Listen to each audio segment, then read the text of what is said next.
Chilly Monday morning. Dahan-dahan tayo bumaba dito. Grabe oh. Kita nyo no? Yelo yan, napakadulas. So itong stairs namin na to, pababa, bakal to. Kaya talagang pagka ganitong kondisyon ng weather, napakadelikado. Pwedeng magdire-diretso na pababa eh. Pwedeng isang hakbang mo lang, nasa baba ka na eh. Balda ka nga lang.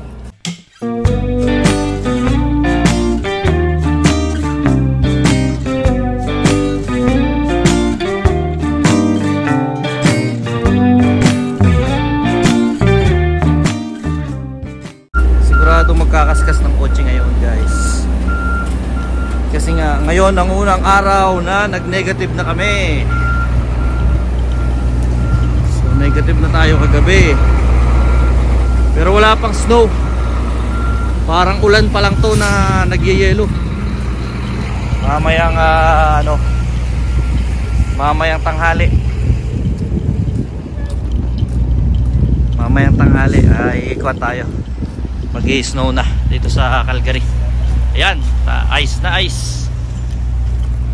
Kukuhanin ko yung pangkaskas ko dito. At papahiramin ko si Bay kasi parang wala. Tsagain mo to Bay, dalawa oh. Sakto, may spare ako. Oh. Meron pa ako isa dito. Yun, ito yung bago ko. Pero ito yung luma. Papagamit ko muna sa kanya. Okay, kakaskas muna ako. Sakto ka. Yung luma ko, dito pa. Kaso parang hindi na ganun ka ano yan. Alas yan. Kaskas muna tayo, ito nyo oh. Ice yan oh. Oh, ito madaling matunaw kasi hiniter ko siya. Pero ito oh. Oh. Grabe oh. Yan ah. Nalulusaw na. Nalulusaw na yung sa akin kasi yun. Kasi nga initer ko siya agad kanina. Nasa taas pa lang ako. Nag-heater na ako. Ganyan ang buhay natin guys kapag ka winter na. Hindi pa nga winter eh, pa winter pa lang. Pero simula na to. Simula na to ng matinding laban sa lamig. Yan. Tingnan ko nga kung mabibidyohan ko. So itong pang scrape natin, ganyan. Ang kabila niya pang scrape, ang kabila brush. Pero dahil tingin ko is mild pa lang ngayon at napainit ko agad ng maaga yung sasakyan. Ayan, nalulusaw na siya. Tingin ko ay okay. So yun, madali siyang matanggal. Painit ko na kasi ito eh.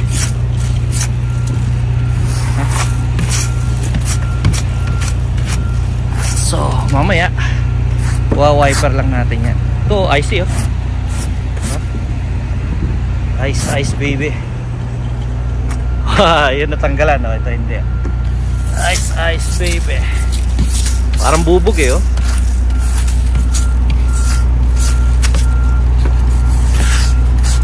Tanggal yan. Sarap nito sa halo-halo oh.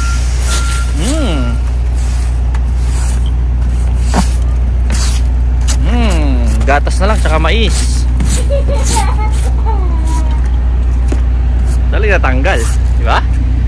Yan ang kagandahan kapag kahit bulukan sa sakyan mo, may remote start ka. Para nasa taas pa lang, nandun pa lang ako, doon. Doon kasi yung ano namin eh.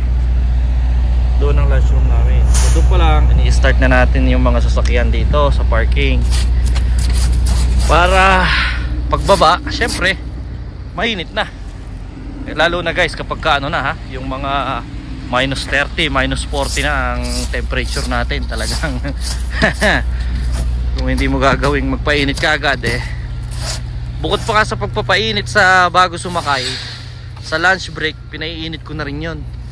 Kasi guys, gaya nito, at kaya pagka hindi na bago ang battery mo, minsan sa 8 hours, sabihin na natin mga 9 hours na hindi mo magamit, sa magdamag na nakapark siya dito, may posibilidad na kaagad na madrain yung battery tapos hindi mo na siya ma-start. Na-experience ko na yun dito sa kotse na to. Kaya naman ngayong ano na to, season na to, kailangan ready na din, fully charged na rin yung ating booster.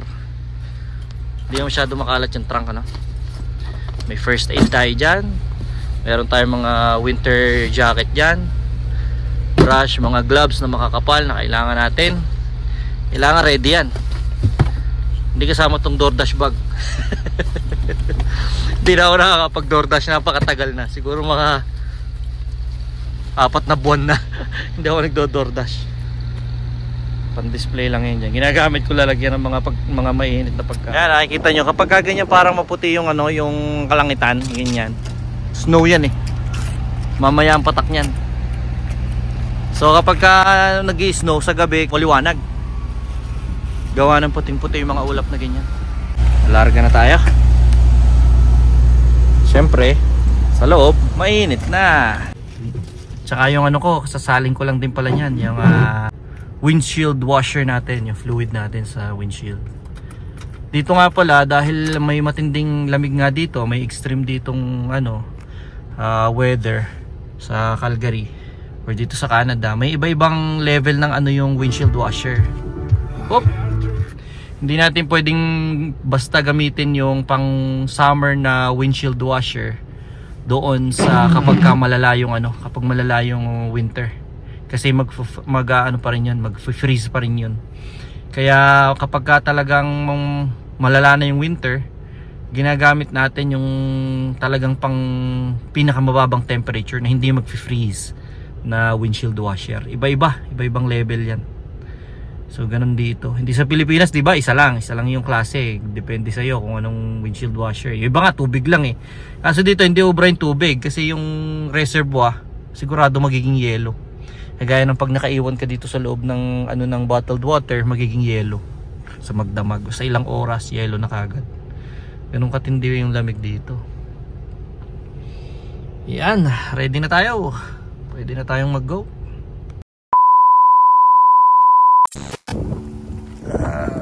Sundin na tayo guys. At nakita yung pumapatak yung mga mga ganito.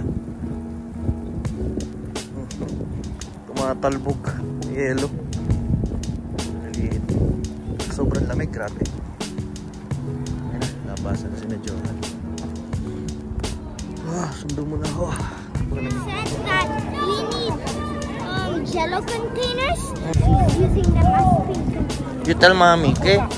Oh, lamig sa kamay. Wash them first before bringing. Yung yelong pumapatak, tumatalbog. Parang hindi ginigina. Papalakas na yung snow guys. Pumuputi na yung Taka nga ako medyo late. Akala ko mga alas 12 sabi sa forecast mag-snow na eh. Yung upuan, nag-ano na siya. Crystallize na yung mga parang bubog. Ay, it's Monday. Kalimutan natin. Patrol ni Kuya. Diba? Hanggat nandito yung mga bus, nandito yung mga patrollers. Sakripisyo rin talaga yung mga patrollers. Kasi hindi sila kagad makakawin. Alright. Ayun kasi na Kuya. Naka-duty pa sila. Ayan. Sila Ayun si Kuya. Naka-duty pa rin sila. Grabe guys. Kahit napakalamig na sa kamay. Naku, walang gloves ng batang to. Bakit si Kuya hindi nagka-gloves? Wala siyang gloves sa kamay. Deserve na deserve ang discount sa Callaway. Sa Callaway Park. Kasi talagang kahit anong weather, nag-duty. Next time kasi, kapag lalo't magpapatrol ka, yung gloves alalahanin. Nasaan ba yung gloves mo? Next week pwede ka na mag-dive sa snow.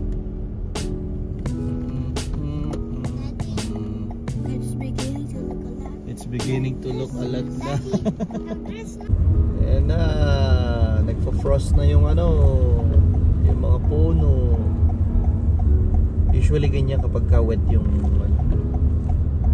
pag malamig at wet. Tingnan mo yung bahay. Ayan na, video yung bahay. Charan! Charan! Yung bubong, timputi.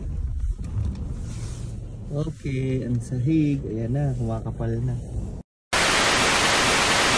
check, 4 PM at medyo kumakapal na sa likod. Time check, it's 6:10. Medyo makapal na. Kaya i-ready na namin yung mga shovel namin. Dalawa dito sa harap, isa dito sa likod. At napapanahon na naman ng pagpapala. Mapapalaban na naman ang mga balakang natin. Ayan na oh. Tingnan nyo guys dito sa harap. Ayan na. Putik na naman yung kalsada. Nakita nyo may mga linya. So ayan na. Harap. Wala pa to. Manipis pa to. Yun nga lang madulas kasi wet snow. Isang basa yung snow.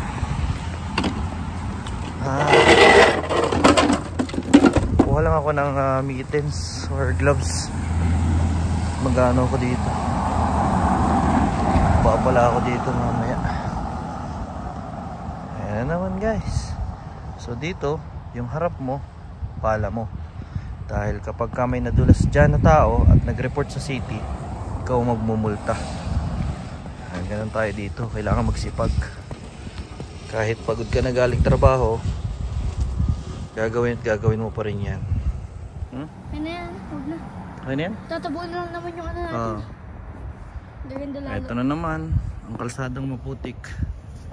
Balik na naman tayo sa ganyan. Ayan, mga araruhan oh. Dulas yan guys.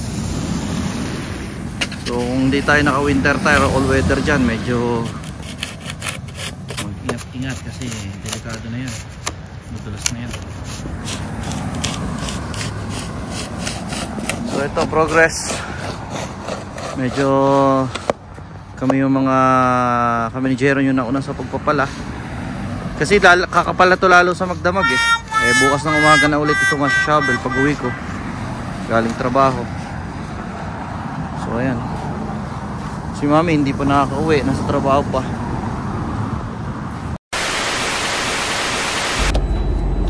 Lakas pa rin oh. Mga magdamag na tong baba na to.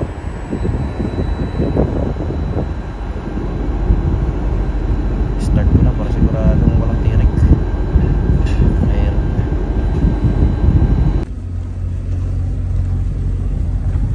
Madulas, madulas.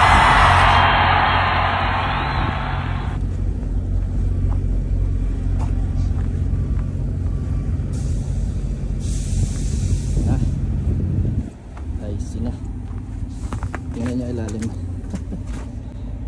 Nakalamit na yung mga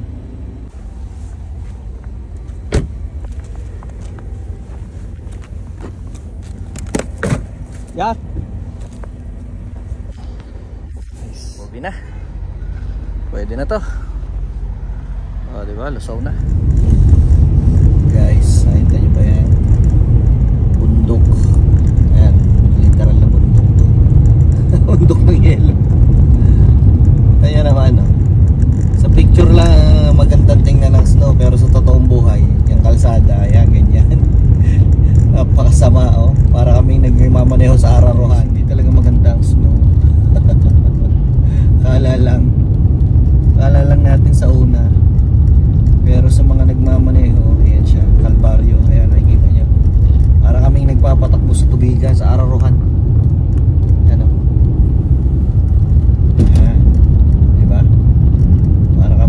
Wala nang guhit-guhit dito guys, pakiramdaman na lang. Ganyan tayo pag winter.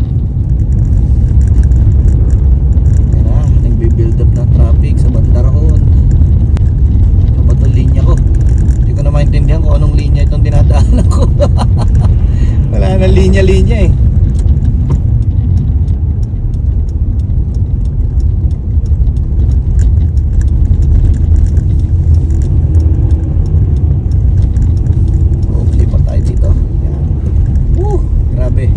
Tapos yung tiktik niya oh. Napakainis ng kalsadang to ah. Pero pag winter, nagiging malubak. Nagiging lubak-lubak.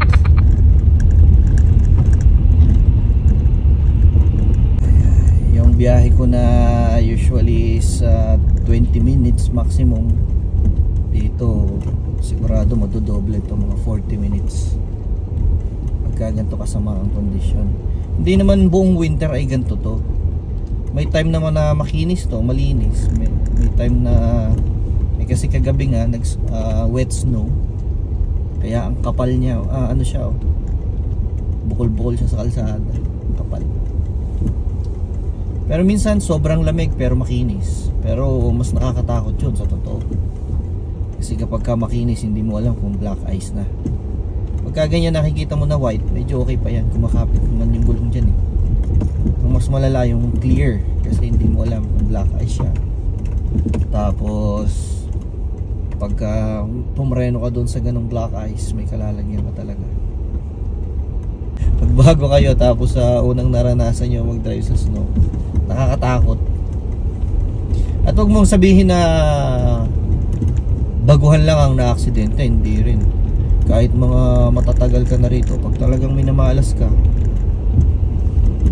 wrong place at the wrong time, pwede ka talagang ma-aksidente.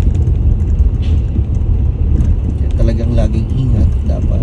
Pero yun nga, kahit na sobrang ingat natin, pag yung iba naman is sobrang bibilis, usually kagaya niya mga nasa harapan natin na ganyan, na truck, napakabibilis magtatakbo niyan na ganyan na. Ayan, wiper natin sablay. Kala ko kasi pwede pa, pero ngayon lumamig, lalong tumigas na talaga siya lalo. No choice tayo, kailangan sa weekend talaga mapalitan yung wiper. Tapos yung gulong nito, naka ano pa to, yung malaking sasakyan lang ang nabilang ko ng winter tires. So ngayong weekend, hindi na talaga pwedeng ipagpaliban. Kailangan ng winter tires to. Iba pa rin talaga yung kapit ng winter tires sa all-weather tires. Kaya kahit paano naka all-weather to nung binili namin naka all-weather na siya. Pagka nga pala ganito din na winter, ang gasolina ang bilis ding maubos.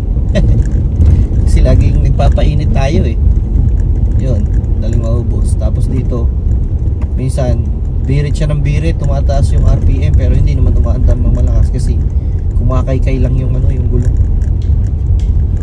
Kaya pag sumasamahin lahat, nakakalakas siya ng gas, ng consumption. Hanggang dito na lang ang video na to guys. Sana kahit paano meron kayong napulot o konting natutunan sa mga pinagsasabi ko rito, lalo na sa mga papunta pa lang dito sa Canada.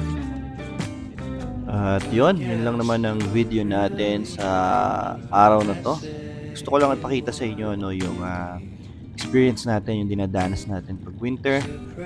At syempre yung itong unang snowfall ng winter 2023. So sa mga kababayan natin na parating pa lamang o mga nagbabalak na magpunta ng Canada, so ito yung inyong paghahandaan.